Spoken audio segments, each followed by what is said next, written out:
So all these cops pull up, start coming on the block. Mind you, I'm still crisscross applesauce, as zen as a fucking monk at this point. Still sitting in front of the gate, the door is still popping his head out right next to me. I'm big chilling at this point.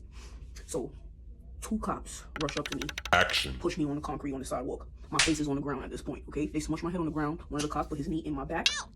I think 2 more cops pulled up at that point. So one got my face in the sidewalk, another one got his knee in my back, then 2 more come, and mind you, my hair is still dangling from the side of my head.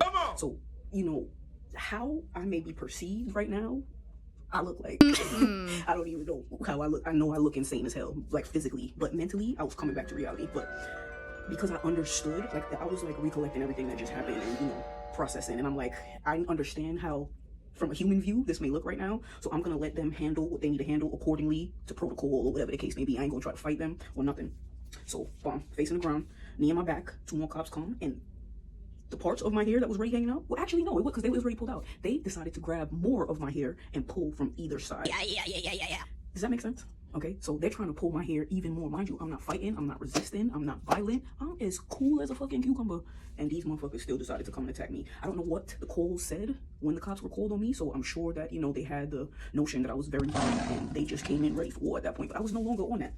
So they come, take me in. And like I said, I already unlocked the key to being a menace to society. So if they wanted to, they could have took me to jail. But because I was already in the system and, you know, I was crazy and bipolar and manic and all that stuff, I already knew that where I was getting taken right back to the loony bin. And that's what they did. They took me there. So I get in there, and this time it's a whole different hospital, whole different vibe. I get acquainted with the people real quick. Now that I am accustomed to this type of environment, I know exactly how I need to navigate through it. So I got cool with a lot of the patients on my floor and stuff like that. I probably was the most level-headed one on that shit. Like I said, I'm not really fucking crazy. I have a lot more sense than people perceive. So me being in a crazy hospital is just like me observing behaviors and patterns of people that's actually crazy.